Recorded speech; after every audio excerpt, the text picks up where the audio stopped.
Hello guys, welcome back to Cumbria Homestead. Today is the 16th of March and we've got blue sky. Been a long time coming. Bit of a stiff breeze, but that's alright. Can feel the warmth. It's really nice. I'll just show you sowing a few seeds. I've got a few rips and I've ordered a new one. So we've got purple sprouting broccoli, sliced cabbage, dwarf curly green kale. Can't you see what's at the back there? I think it might be chard. And then here's the first batch of stew-on onions. They've been on a heated propagator to get them to germinate. And I think there's a full tray of beetroot in there. And down at the bottom here, that's chard, sorry, so that one at the back will be spinach, I guess. So that's that. I'll just show you what's going on. Very bright, the sun. See what's going on inside. Okay, so this is the only heated propagator I have. So that is a second tray of stew-on multi-sown onions in there. I just put that sack cloth on just to try and keep more of the heat in. Seems to work alright. And then yesterday, these are sweet peas. I saved these from my own plants last year. They did very well. So yeah, I put these in to soak yesterday. Those ones you can see floating at the top, I guess they won't be viable, so I'll scoop those out with a little sieve and chuck them away. And then the ones at the bottom, they'll be sown in multi-celled, you know, kind of multi-sown into the 28Ls, I think it is, that I have. So when you come to plant them, you know, you can sort of push them out in a plug. I don't know if the camera will pick that up, it's too much reflection, but you can see in the bottom, and this is why I think it's really good to soak them. Some of the skins have already split, exposing the little root. So they should, you know, that really, I think soaking's a really good method. It worked fantastically well for me last year. Other years when I haven't soaked them, I've had quite indifferent germination, should I say. So that's pretty much where we're at the moment. I'll take you down the plot probably tomorrow as I'm going out for another walk. I'm almost at 700 miles on my 1,000-mile walk challenge, so I'm making the most of the sunshine. So I'll take you down the plot for a little catch up tomorrow. Alright, see you later. Sorry, I forgot to mention I'm commandeering our little table here in the back room. This is the sunniest aspect. It's that's directly south almost. There really is some heat building up now. Again, this is just an unheated windowsill propagator. But in there, that is, can you see those? That is dill. I sowed them about a week ago, I think. And they're really coming through thick and fast now. So I just wanted to show you that. I'll probably do some other things in here as well, just to take advantage of the heat and the light that's coming through in this back window. Alright, catch you later. Guys, down the plot, it's the 17th, Wednesday the 17th of March. I'll just spin you around slowly. So let's just have a quick look. I've got a few jobs I want to do this morning.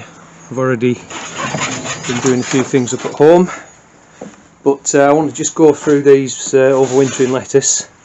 That one there needs to come out, and just pull off any of the underlying dead leaves and stuff, just clean them up a little bit.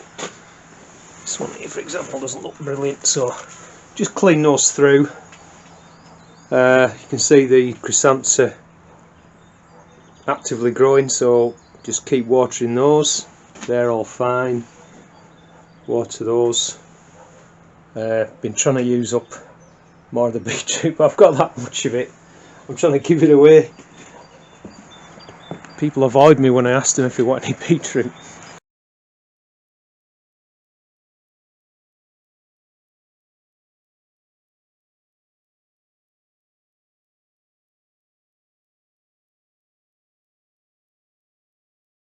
Let's have a mooch in this one. I came down yesterday and it was full sun, which is why that door was open a wee bit, just to let some of the heat out. And it's the first time I noticed this year the automatic vent opener had worked, and the window light was pretty widely open. And this, it said, well, there you go, 36 C centigrade. So I mean, it was really hot. I'll reset it so it's now at 13. What was the minimum? Anyway, so let's have a quick look. So things are starting to move a bit now. These red Sun Shallots are sprouting away nicely. So I guess another week or two they'll all be sprouted, and then we can start to think about hardening them off before they go out. And in this one, the radish are doing well. I think they're just sort of was it Cherry Bell or something like that, or Sparkler 3 maybe, can't just remember. The leeks are coming, they've come through nicely, so that's all good. Like I say, I've got a lot of seedlings, or potentially sort of lots seeds up at home, easy to keep an eye on, to be honest. The other thing I've got to do this morning is get some more of these carrots. They were or these are, should I say, Autumn King 2. So I need to get a pile of those out. And then, yeah, I'll just get the few remaining leeks out of here, and then I need to sort of just weed this little bed here. These spring cabbage, Offanem Flower Spring, is it, or something like that? Offanem 2. See, the colour of the leaves are a bit purple. They look short of iron or something. So probably need to give them some feed, at least some grow more or something, just to boost them up a wee bit. And then these Savoys, I don't know if you can see that, but they've gone to seed now, so they'll come out. These little kale plants, I'll leave them there so that I might just be able to get a few harvests off those. And then the PSB, the purple sprouting broccoli. You can see it's just starting to, there look, it's just starting to come now. So very soon we should be enjoying some harvests off that. So time's flown, it's almost 11:30. I've been here 2.5 hours or thereabouts. So anyway, I've got this little bit cleaned where the leeks few remaining, well, I've got the last lot of leeks are there, but these little ones had actually run to seed, so they'll go on the compost pile. So what I'll do is come back tomorrow and just cover that with some black polythene, just to stop any more weeds growing on it, and it'll help to warm the soil. I've not been able to sort those out, that's another job for tomorrow probably. Any cardboard like this, I'll just chuck that on the compost pile as well. I got rid of the old Savoy stems, I'll show you those actually. And then the other thing I've been doing is just getting all the weeds out, the flags, lifting them up with a pickaxe and then getting the weeds out. The reason probably why they were spindly and run to seed is they've got club root.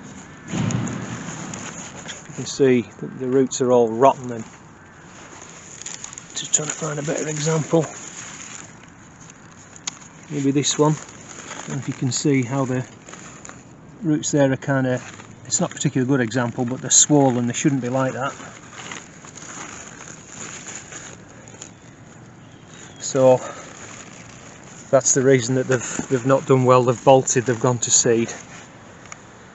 They're obviously not, the root system's so badly affected it can't get the nutrients that the plant needs, which I suspect is what's possibly going on with the spring cabbage. So anyway, what I'm going to do is cut their foliage off. They'll be alright to compost, and the roots, will go into my incinerator and be burned. You don't want to be composting those, because you'll just spread it into your compost. So that's the carrots I've still got left in the frame. I'll have to get those out by the end of this month, because like I said, what I'm going to do is use this one for parsnips, and we'll just do one frame of carrots. So 2 frames is far too many. So that's the carrots that I've pulled out. Say Autumn King 2. Some of them are split, fought,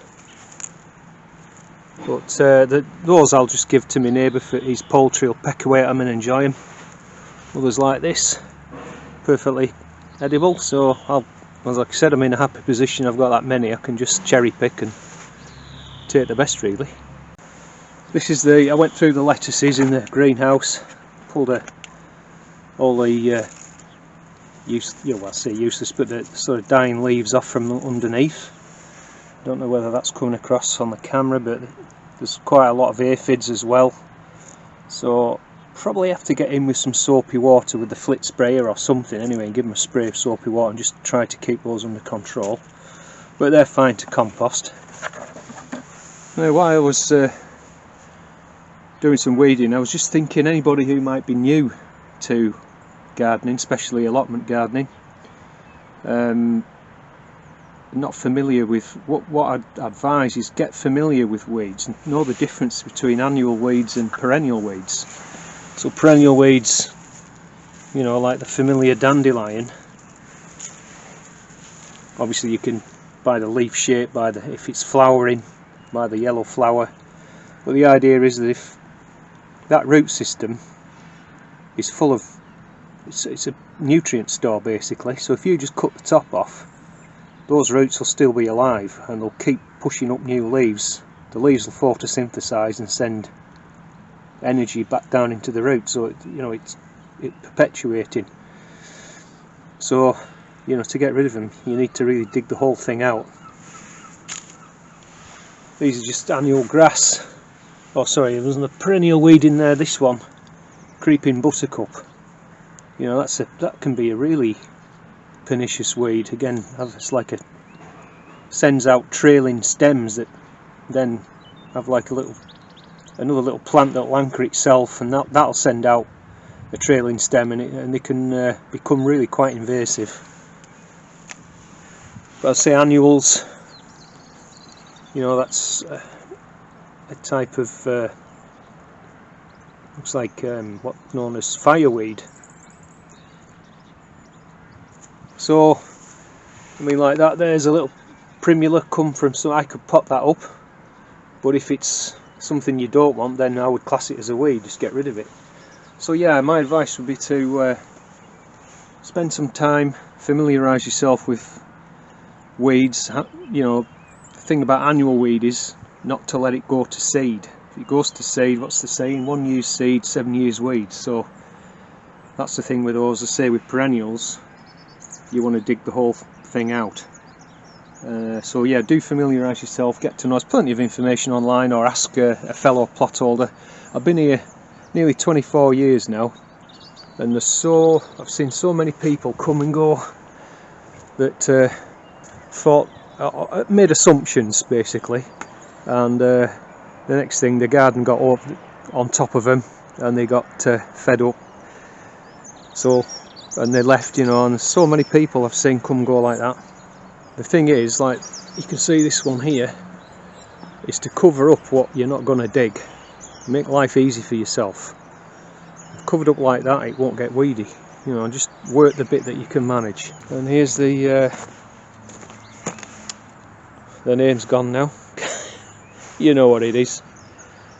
Comfrey, that's it. That's coming thick and fast, and I'm just looking at my rootstocks over there. It's going to have to be a grafting day really soon. So we'll leave it there. Thanks very much as always as watching. Don't forget, give me a thumbs up, drop me a comment, and I'll see you in the next one. Bye for now.